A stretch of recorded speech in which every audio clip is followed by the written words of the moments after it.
Hello, everyone, and welcome back to Talk Emma, the podcast where we help you speak real English, natural English, confident English, every single day. I'm Emma. And I'm Jack. Hello, everyone. And today we are doing something completely different. Something fun, something interactive, something that will actually tell you something very important. Your English level. Yes, today we have 7 questions, each one testing a different skill: grammar, vocabulary, phrasal verbs, expressions, real English. And at the end, we will tell you your level based on how many you got right.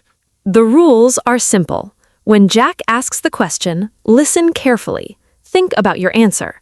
We will give you a few seconds. No pausing, no translating, just think in English and choose your answer. And be honest with yourself. Very important. Okay, are you ready? 7 questions, starting right now. Let's go. Question 1, and this one, grammar. Nice and warm to start. Listen carefully. Choose the correct sentence. A. Yesterday, I go to the shop. B. Yesterday, I went to the shop. C. Yesterday, I have gone to the shop. D. Yesterday, I was going to the shop. Which one is correct? Think carefully. Your time starts now. And the answer is B. Yesterday, I went to the shop. Here is why. Yesterday tells you this is past, finished, so you need past simple. Went, past simple of go, always. Option A, I go, present tense, wrong time. Option C, I have gone, past perfect, but with yesterday we always use past simple, not present perfect. Option D, I was going, past continuous, possible sometimes, but not the most natural here. Yesterday, I went, past simple, clean, natural, always. Question 2, vocabulary. What does the word anxious mean? A. Very excited and happy. B. Very tired and sleepy. C. Worried and nervous about something. D. Confused and distracted. Think about it. Your time starts now. And the answer is C. Worried and nervous about something. Anxious means you are worried, nervous, a little scared about something that might happen. She felt anxious before the interview. Nervous, worried. I always feel anxious on flights. Worried, uneasy. Option A, excited and happy, that is thrilled or elated. Option B, tired and sleepy, that is exhausted or drowsy. Option D, confused, that is puzzled or bewildered. Anxious, worried, nervous, a little uneasy. Question 3, prepositions. And this one, very common mistake. Choose the correct sentence. A. I am interested about learning English. B. I am interested for learning English. C. I am interested on learning English.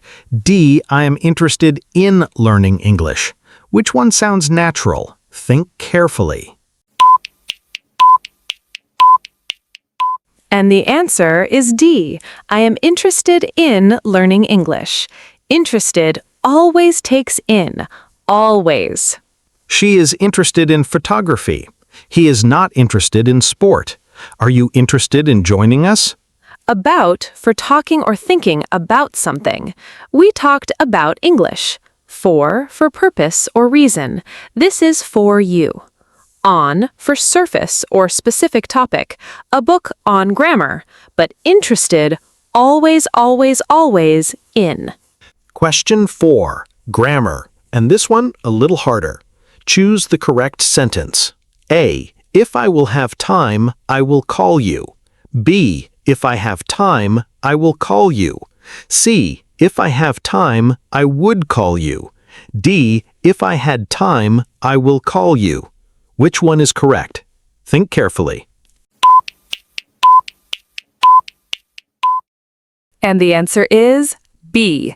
If I have time, I will call you. This is first conditional, real possibility, could genuinely happen. The rule, If plus present simple equals will plus base verb. Option A. If plus will, never. Never use will after if in this structure. Option C. If plus have equals would, wrong mix. Would is second conditional. Option D. If plus had equals will, also wrong mix. Had signals imaginary, but will signals real. If I have, will. Real possibility, simple, clean. Question 5. Phrasal verbs, and this one very common in daily English. What does the phrase bring up mean? A. Carry something upstairs. B. Mention a topic in conversation. C. Feel sick. D. Wake someone early. Think about it. And the answer is B. Mention a topic in conversation. Bring up means to introduce a topic, to mention something, to start talking about something. She brought up a really interesting point in the meeting. She mentioned it, introduced it. Don't bring up the argument again. Don't mention it. Do not start talking about it. He brought up something I had completely forgotten about. Bring up also has another meaning, to raise a child. She was brought up in Italy. She was raised there. But in conversation, bring up most commonly means to mention, to raise a topic. Question 6. Grammar, and this one harder. Which sentence is correct? A. She should have went home earlier. B. She should have go home earlier.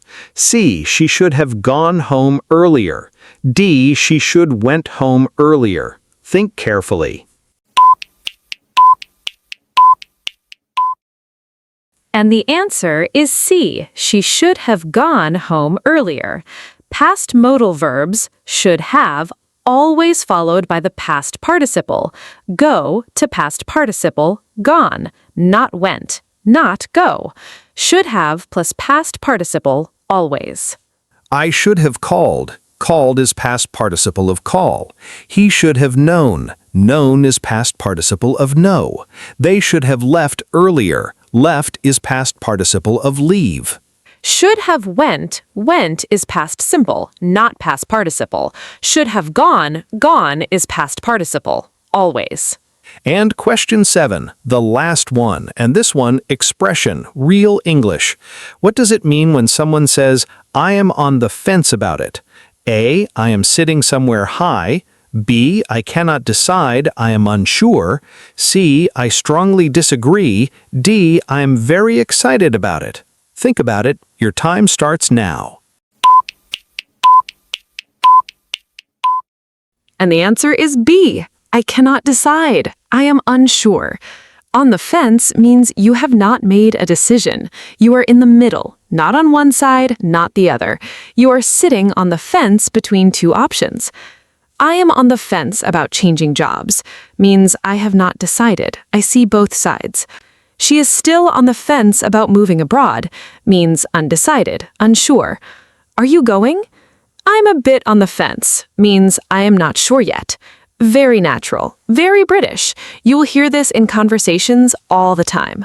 And that is all 7 questions. How did you do? Let's find out your level. Count your correct answers. If you got 0 or 1 correct, You are at beginner level, and that is completely okay. Everyone starts somewhere. You are here. You are listening, you are learning, and that already puts you ahead of everyone who never tried. if you got 2 or 3 correct, You are at intermediate level. You know more than you think. Your foundation is solid. Keep building, keep practicing. You are on the right path. if you got 4 or 5 correct, You are at upper intermediate level. Your English is genuinely strong. You understand grammar, you know vocabulary. You're getting close to advanced. Very close. and if you got 6 or 7 correct, You are at advanced level. Your English is impressive, natural, confident. You think in English, you feel English, you are English. Almost. Before we finish, I want to say something. Say it. Whatever your score was today, it is just a starting point. not a ceiling, not a limit, just where you are right now. And where you are right now is not where you will always be. Every episode you listen to, you move forward. Every word you learn, you move forward. Every sentence you speak, you move forward. And one day, you will take this quiz again, and your score will be different. Higher, stronger, more confident, because you kept going. And that is the only level that truly matters. Before we go, please like this video. Subscribe to Talk Emma, new episode every single day. And leave us a comment. How many did you get correct? Tell us your level. Which question was the hardest? We read every single comment, every one, and we love hearing your scores. Thank you for being here. See you in the next episode. Until then, Keep talking, keep learning, and keep growing. Bye, everyone.